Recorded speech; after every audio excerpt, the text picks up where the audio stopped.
Passive. सबसे पहले तो आपको ये ध्यान देना इसमें एक्टिव और पैसिव जो है, इसमें सबसे ज्यादा जरूरी ये है कि आपको सबसे ज्यादा पहचानने की जरूरत है कि एक्टिव जब होगा हमारा एक्टिव, तो उसमें सबसे पहले होगा subject plus helping verb plus subject helping verb plus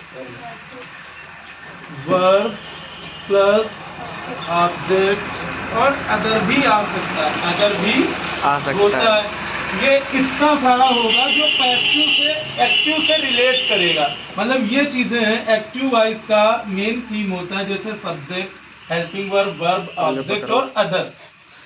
जिसको हम जब बनाने का तरीका, या मान लो लिखा होता है राम इज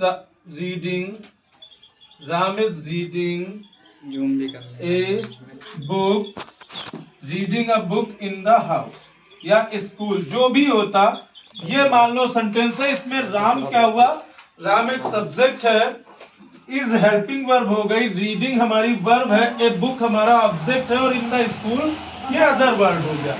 ठीक है, इसको जब हम पैसिव बनाएंगे, पैसिव जब हम बना रहे होंगे तो पैसिव के लिए क्या करेंगे, सबसे पहले हमको ढूंढना है ऑब्जेक्ट। ऑब्जेक्ट कहाँ पे है, सब्जेक्ट नहीं, दोनों नहीं उठा सकते आप, सिर्फ ऑब्जेक्ट को, क्योंकि मैंने कई बार बताया इन, फॉर, फ्रॉम, जो भी, एट, टू, ये सब वर्ड अगर कहीं आते हैं तो वो कभी भी ऑब्जेक्ट नहीं हो सकता। आपको ये ढूंढना है ए और दा कहाँ मिलता है, तो वही ऑब्जेक्ट सदैव होगा। तो आपको सबसे पहले क्या करना है, ऑब्जेक्ट को सब्जेक्ट करना है, ऑब्जेक्ट को सब्जेक्ट कर लेना है, फिर हेल्पिंग वर्ब बदल कर रख देनी है। उसके बाद हेल्पिंग वर्ब के बाद क्या करना है, कभी कभी क्या होता है be comma been comma being में से कुछ एक वाक्य में आ सकता है, जो तुम्हें रखना होगा। अगर क्रिया आईएनजी के रूप में है तो आपको बीइंग रखना है। अगर यहाँ पर इज की जगह पर हैज होता, यहाँ इज की जगह पर हैज होता तो आपको बीन रखना होता।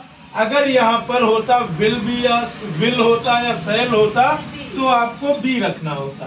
ठीक है, वो अकॉर्डिंग टू सेंटेंस आपको वही रखना होगा। जैसे अगर यहाँ विल होगा तो विल बी, हैज होगा तो हैज बीन, अगर आईएनजी लगी होगी तो उसके लिए बीइंग का यूज कर देते हैं। बाकी अब ऑब्जेक्ट को subject helping verb plus be been being plus verb को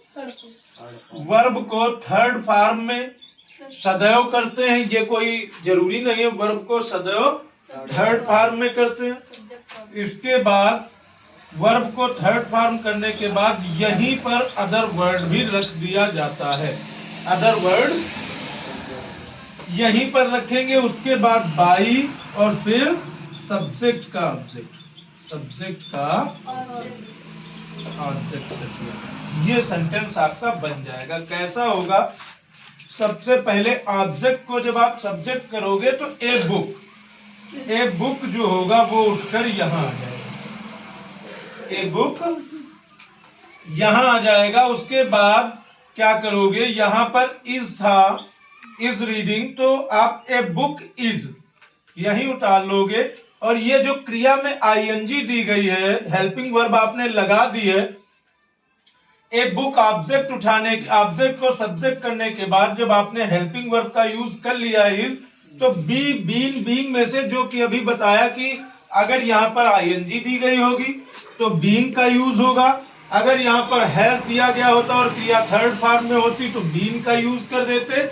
अगर यहाँ पे विल या सेल दिया गया होता तो आप यहाँ पर बी का यूज कर लेते। फिलहाल आपको इज के साथ बीइंग का यूज करना है, क्योंकि क्रिया आईएनजी फॉर्म में है। तो बीइंग करने के बाद आपने वर्ब को ढूंढा, कहाँ है, रीड बची आपके पास, जिसे आप क्या कर दोगे, रीड भी, रीड दोनों तीनों फॉर्म सेम होती हैं, चाहे वो प्रेजेंट हो, चाहे आपकी फर्स्ट फॉर्म हो, सेकंड, थर्ड, तीनों सेम फॉर्म में होती है। इसके बाद क्या करना, अदर वर्ड उठाकर यहीं पर रख देना, इन द स्कूल आपको करना है, in the school by Ram. ये आपका totally sentence active change to passive बन जाएगा।